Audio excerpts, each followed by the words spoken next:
This is the Paul Leslie Reviews. If you take the time to count, Rifkin's Festival is the 49th feature film by writer and director Woody Allen. Although the comedy hit the theaters in Spain in 2020, last year American fans of the great filmmaker had to wait, and wait, and wait. At long last, Rifkin's Festival is playing in movie theaters and on streaming services.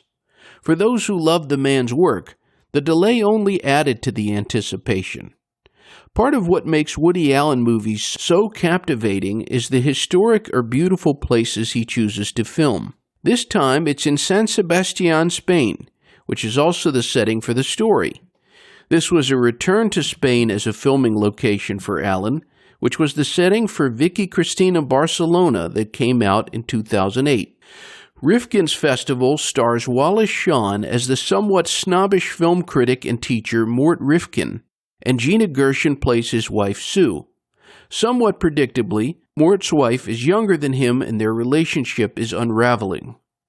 Mort's wife Sue is a publicist working on location at a film festival in San Sebastian, Spain. Mort has been brought along. Her client is a pretentious and vapid French director named Philippe, who is played by French actor Louis Garrel.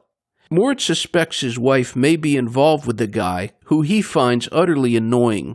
He ends up meeting and becoming infatuated with an attractive medical doctor named Joana Jo Rojas, played by Spanish actress Elena Anaya. I hadn't seen Anaya, but she gave an impressive performance. Mort Rifkin, as played by Wallace Shawn, epitomized the so-called Woody Allen character. A few actors have played that character well. Owen Wilson and Larry David come to mind, but Wallace Shawn surpasses them. He plays that specific, slightly peculiar guy so well. His own personality and range as an actor fit that character. Allen has used the actor a lot. Shawn has been in 5 other Woody Allen films: Manhattan, Radio Days, Shadows and Fog, The Curse of the Jade Scorpion, and Melinda. A movie can be made better by the actors who only appear on screen briefly. Rifkin's Festival has some great scenes with Steve Guttenberg and Richard Kind. I appreciate Richard Kind and believe he is underrated. Austrian actor Christoph Waltz is bewitching as death personified in a scene that is a parody of The Seventh Seal, directed by Ingmar Bergman.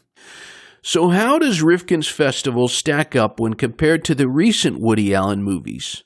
It's better than Magic in the Moonlight, Irrational Man, Cafe Society, Wonder Wheel, and the penultimate A Rainy Day in New York. The only film from Woody Allen of the last 10 years that I think is better is Blue Jasmine that came out in 2013.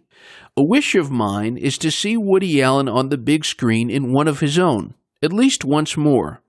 It's been 10 years since Woody appeared in one of his own movies, if you don't count the miniseries Crisis in 6 Scenes. Even in a supporting role, I would so love to see that. Many of his acting performances are undervalued. Woody can be electrifying on the screen. Woody Allen continues his tradition of excellence with Rifkin's Festival. It exemplifies everything that makes a movie great, from the dialogue and storyline to the performance of the actors. The evocative music featured, composed by jazz guitarist Stefan Drembel, is sublime. Rifkin's Festival offers those who watch something that is missing from so much in cinema. You'll notice Rifkin's Festival includes many homages to directors like Ingmar Bergman, Federico Fellini, Orson Welles, and others. His lifelong fascination with the timeless classics is evident, and Rifkin's Festival is not just another one of Woody's movies. As my good friend and movie buff John Paradise remarked to me, the movie itself is almost blatantly a commentary on Woody Allen's movies. Woody Allen's greatness is perhaps because of his abiding love for the art form. In many respects, this is a love letter to great cinema.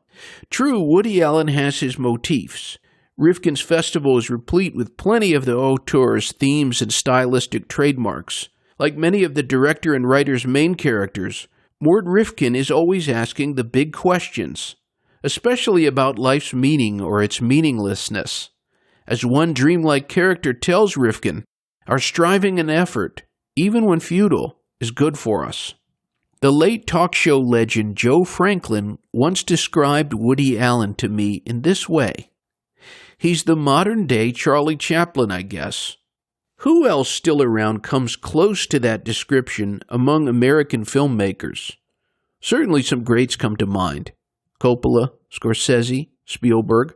Brilliant as they may be, none of them have played such an involved and major part in so many stages of filmmaking, writing, directing, and acting, and in terms of abundance of work, he's in a class of his own. I find Woody Allen heroic. At 86 years old, he continues to create great work like Rifkin's Festival, competing only with himself. Despite the current climate of cancel culture, film lovers around the world anxiously await his 50th movie. I'll be watching. Special thanks to John G. Paradise. Rifkin's Festival, directed and written by Woody Allen. Gravier Productions.